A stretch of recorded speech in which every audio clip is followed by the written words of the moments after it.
So there are those who are already pitching their tent to some of the candidates and the regions in which they want this to be zoned to. And new lawmakers, let me tell you, about 70% of the new senators in the 10th National Assembly are new.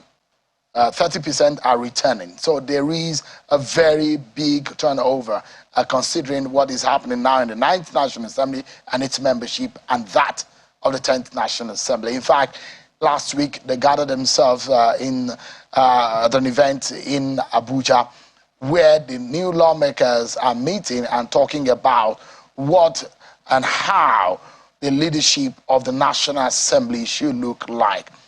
Let's speak tonight with one of the new lawmakers. This time around, he's a senator-elect from Kwara State and a member of the APC, Senator-elect Salihu Mustafa, who joins us virtually from London. Thank you so much, Senator-elect, for joining us tonight. Give us an understanding where we are seeing so much of clamor and so much of politicking about the 10th National Assembly politics. It's just going to be in June, so I'm seeing a lot of traction in the discourse. Well, good evening, sure. Well, like you know, in politics, the earlier you start and the better your outcome. So if you see people who are networking now and who are making themselves available or, canvassing for the leadership, there's nothing wrong about it. I think the earlier the better they start. But the most important thing is, as a party, the APC can easily produce the leadership of the 10th Assembly in the Senate without networking or without advancing for support from other opposition parties. Because as it stands today, we are 57 in number. And 57 out of 109, you already have a simple majority. So the most important thing is for my party, the APC, to be able to organize and have a good understanding on how and where we want the leadership to be zoned to. And with that, I think we are home and dry. In the event that you have so many interested parties, then that is where you will need the support of other opposition parties to produce a winner if there is no concrete understanding. I mean, you are a former party leader in the APC. The onus is on your party. What is the kind of stories or what are the feelers that you are getting on the inside of your party? How serious is your party taking the politics of the leadership of the National Assembly? Well, definitely, any serious party will take it very seriously to make sure there is no rancor, so as to have a stable and very progressing government, because we have a lot to do. We have promised Nigerians a lot, and we must be able to deliver on our dividends of democracy. So as a former party leader, when we find ourselves in situations like this, we try to mediate and we look for the best for the nation, not just for our individual selfish interests. And for me, my advice would be, by the time we get back from the festive period, I'm sure the party will be able to guide and advise. They might not be able to dictate, but they will only advise and guide us. And it's left for us as individual senators elect to look at, first and foremost, what is best for the country and the kind of leadership we want to enthrone and what we have for the nation. I mean, do you think, Mr. Mustafa, do you think that zoning should be considered for the next National Assembly leadership? Well, as an interested party, I might not give you an objective answer in that, because some people might look at it as maybe he's saying things that will favor him or his own candidate or his zone. But you see, when you look at it in politics, every party comes up with a strategy on how it suits its own agenda. Some other party might decide to say, look, we want to zone this to XYZ so as to have this balancing, or so as to give this sense of belonging to the other parts of the country. Some other party will say, look, it's politics. It is what you bring on the table that will determine what you go home with. So, like I said, for me, Nigeria first. Whatever we do, let's have at the back of our mind of the kind of country we want Nigeria to be, and how we want to govern, or how we want the electorate to perceive or to see us the next time we come out. So all these are based on individual strategy of the political party or the government of the day. So, I mean, being a member of the leadership of the APC, and I know my next question is not something that is alien to you. There is nothing like, and I've read your party constitution, I've read out of the APC, I've read other political parties. There is no place in your party constitution that zoning is being stated or referenced at all. Does it mean that your party may not reference zoning in relation to the choice of the leadership of the 10th National Assembly? Well, Sean, like I earlier explained, everything has to do with what the party or what the government of the day wants. And like I know, with our president-elect and the VP-elect, these are people who, from their body language, they've shown that they want a one, indivisible, united Nigeria. So we have to sit back and look at what will favor the APC as a party. Don't forget, we've just finished an election. We must be able to bring ourselves in an organized manner so as to be able to deliver on the promises of the campaign, and to also look forward for the next election, because whatever we do today will determine how we come out for our next election, the kind of support, and how we are going to be received then. So for me, I think APC as a party, and by the time the government is installed and the 10th Assembly is inaugurated, we will definitely make sure we have something that will be befitting for the system of government we have today. To give us an understanding, if you have almost 70% of new lawmakers, and I see that you are one of the conveners of that meeting, I see how you guys are organizing yourself. What are the feelings that the new lawmakers are having towards the 10th National Assembly leadership, and in fact, how that legislature is going to shape up? Well, basically, we met last week in Abuja before I left. First and foremost was for us to get to know ourselves, get to exchange contacts, and have a platform where we can easily communicate, disseminate information amongst ourselves.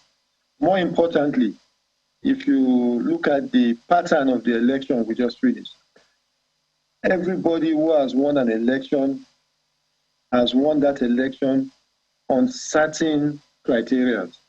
One, hard work, goodwill, and nobody wants to throw away this.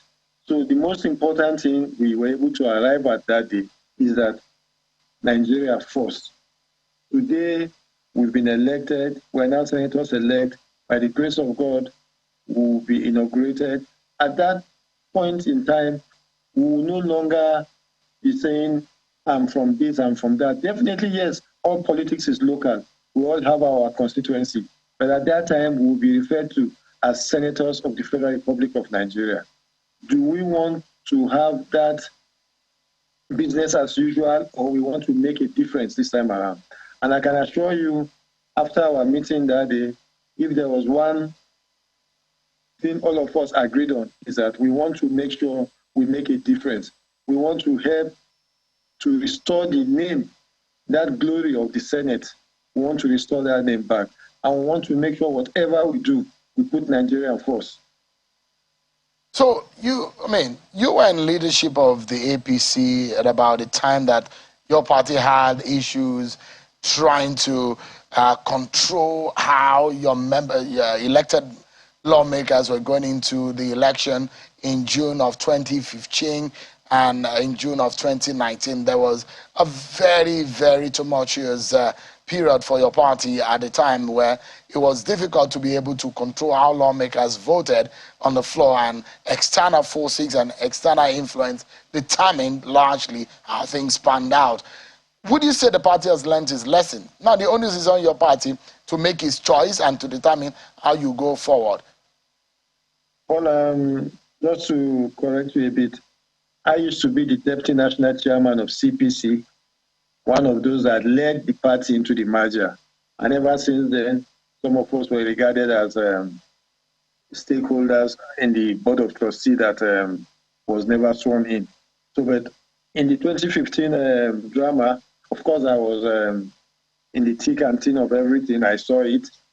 At that time, the party believed that reasoning, or they should allow them to make their choice. And if you remember then, the president made it very categorical that he had no preferred candidate.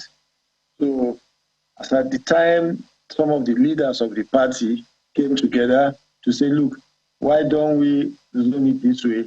A lot of people had already shown their interest. People had worked very hard.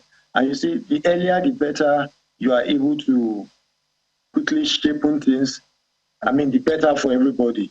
If you allow people to go out, canvass, solicit for support, and at the 11th hour, you now want to, reel them into an agenda or a position, it might be too late by then. I think the party has learned its lesson, and I'm sure this time around things will be done better, and the necessary advice and caution will be given. Do you have anyone you are rooting for? Well, like I said, for me now, as an interested party, it will be difficult for me to, just like me asking you now, who is your preferred candidate? I mean, I'm a journalist. I don't have one. I care less. I care less about how you guys go about it. My own is just to get information to the public. But you are the ones that are in the fray. So that's what I'm asking for. Because you have had, I've asked people on this program who have come on this platform who said they're rooting for one person, and they gave reasons for it. And I like to know, who are you rooting for? I know you are from the North Central. You are a new kid on the block in terms of those new lawmakers who are coming into the National Assembly. You must have your reason for rooting for who you are rooting for. So could you tell us? Well, sure. To be very frank and honest, as the pro tem convener of the newly elected senators, we met that day and we're already putting up a criteria that will be presented to anybody who is interested to lead us. If you're able to fit into that criteria, we don't want to look at leadership from the emotional side or from sentiment. We want to look at it as something that befits Nigeria. So by the time you're able to fit into that criteria, then I think it will resolve most of this unnecessary bickering and emotional blackmail. Mm-hmm. Their emotional blackmail. Because those who think that, I mean, for what we are saying, especially in the aftermath of the 2023 presidential election, that issue of zoning and religion there need to be a sensitive consideration of these factors. Don't you think so? I agree with you, but like I said, every party will come out with its own strategy, the strategy that they believe will assist them in governing Nigeria and to, make policies and governance easy for them. So for me, as an APC member, I would want to be a loyal party member, and I would want to go by the caution and advice of the party. But like I said, in the event that interested parties are not willing to accept this advice or caution, then we will also, by then our criteria will be on the table.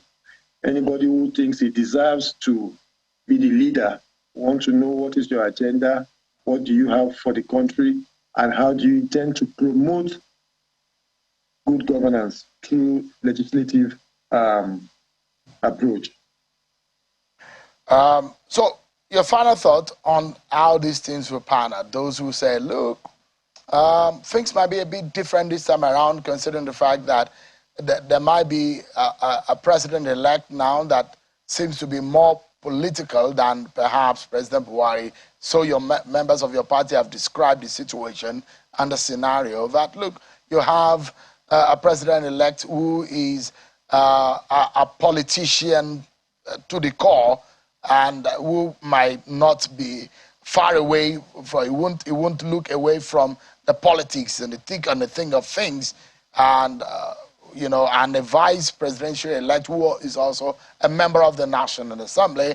And a final thought tonight: what will be your word to them in the handling of this matter? Well, my advice would be, first and foremost, like I said, let's not look at things from our own point of, or from our own interested point of view. Let's look at what fits or what will work for the country better. And let's look at how we can create the necessary and needed stability so as to have good governance. And the only way we can have this is to come out with a clear criteria of who we want and who fits into that criteria. That will give us the best results. Salihu Mustafa, a senator-elect of the APC from Kwara State, thank you so much for your time tonight. I wish you and your colleagues the very best. Thank you very much. I appreciate it. Yes.